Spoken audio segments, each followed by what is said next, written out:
Lemon juice months అయినా store చేసుకోవచ్చు. అది ఎలానో చూద్దాం. లెమన్స్ వాష్ చేసి పెట్టుకున్నాను. ఎందుకంటే లెమన్స్ జ్యూస్ చేసేటప్పుడు డస్ట్ పడొద్దు. ఫస్ట్ లెమన్ 2 పీసెస్లా కట్ చేసుకోవాలి. ఇంకో మెథడ్, లెమన్స్ని సైడ్స్కి కొంచెం కొంచెం కట్ చేసి పెట్టుకోవాలి. ఇలా కట్ చేయడం ఫస్ట్ టైం, చూడాలి ఎలా వస్తుందో. బౌల్లో లెమన్ జ్యూస్ పిండుకున్నాను. సీడ్స్ రాకుండా చూసుకోవాలి. జ్యూస్ వేస్ట్ కాకుండా మొత్తం లెమన్ని పిండాలి. సైడ్స్కి కట్ చేసుకున్న లెమన్ ఫ్రీజర్లో పెట్టాను, కానీ కొంచెం హార్డ్ అనిపించింది ప్రెస్ చేస్తుంటే. కానీ ఎలానో అలా ట్రై చేశాను.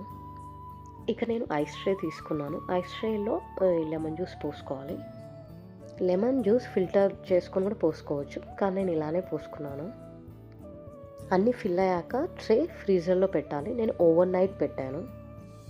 నెక్స్ట్ డే మార్నింగ్ ఓపెన్ చేసా. నైఫ్తో కొంచెం ఇలా అంటే అవి ఓపెన్ అవ్వకపోతాయి. చూడండి ఎంత బాగున్నాయో.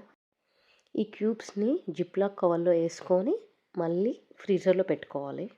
లెమన్ జ్యూస్ కావాలి అనుకున్నప్పుడు 10 మినిట్స్ ముందు తీసి యూస్ చేసుకోవచ్చు.